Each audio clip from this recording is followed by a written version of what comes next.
It's the world's largest shake table facility, and it can hold buildings weighing up to 2.5 million pounds. The table moves in all 3 directions simultaneously. It's the first wood building of this size that's ever been tested.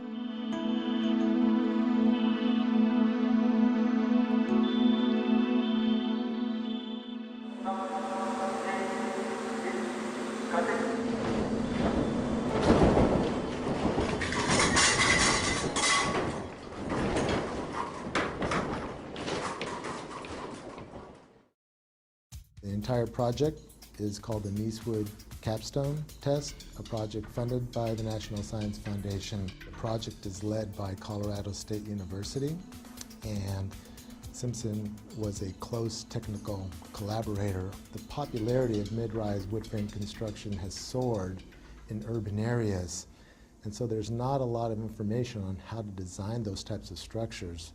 So the information gathered from this testing is going to be absolutely critical.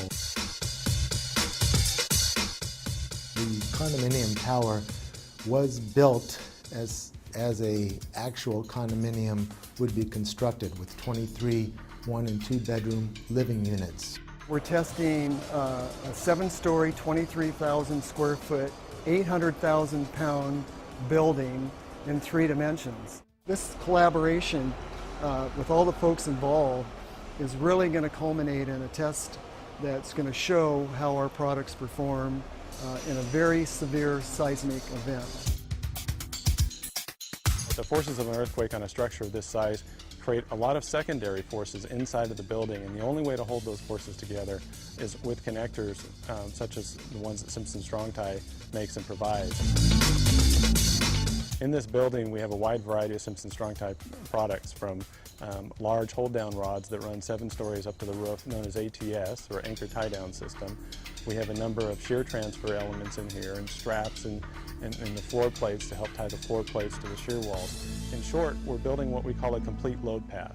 This building, the Nicewood Capstone building, is designed using a performance-based seismic design philosophy. It's a method to design specifically for, or explicitly maybe, for performance of the building. We don't just design a component or an assembly. We actually design it all together and then we check it. And performance-based design allows us, if we know enough about how the building reacts, to actually select what level of damage we want to see in the building during an earthquake. We're doing a series of tests on this structure so that we can incrementally increase our knowledge as to how the building is responding at different levels of shaking. We're not only going back and forth, side to side, but we're going up and down as well. So we're getting all of the vertical accelerations and lateral accelerations exactly like that Northridge earthquake, but times 1.8.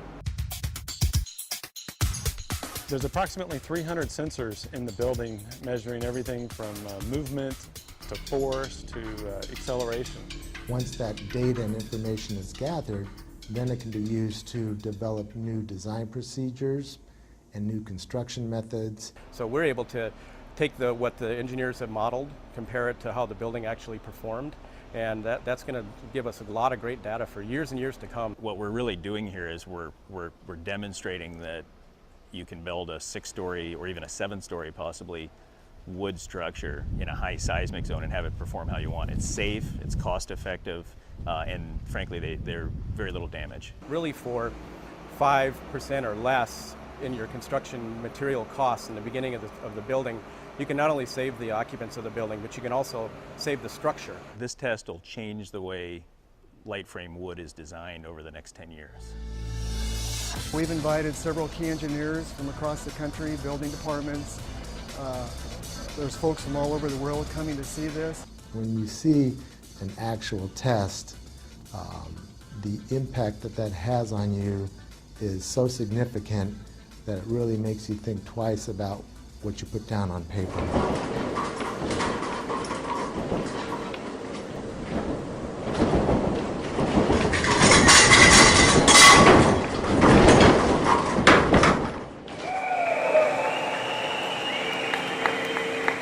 Everything in it worked. There was minimal damage to the inside of the building, minimal damage to the outside of the building. I would say that this testing really does validate the performance-based design concepts developed at the various universities involved in this project. It's phenomenal that we can have a test of this size and magnitude of a building like this and actually get some real test data. Simpson never forgets, and they're always trying to make sure that they're really providing what the structural engineering and construction community needs.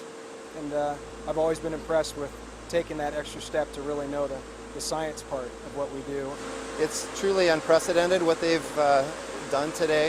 I think this is it's truly about saving lives, and the information that's been generated as a result of this test is truly groundbreaking.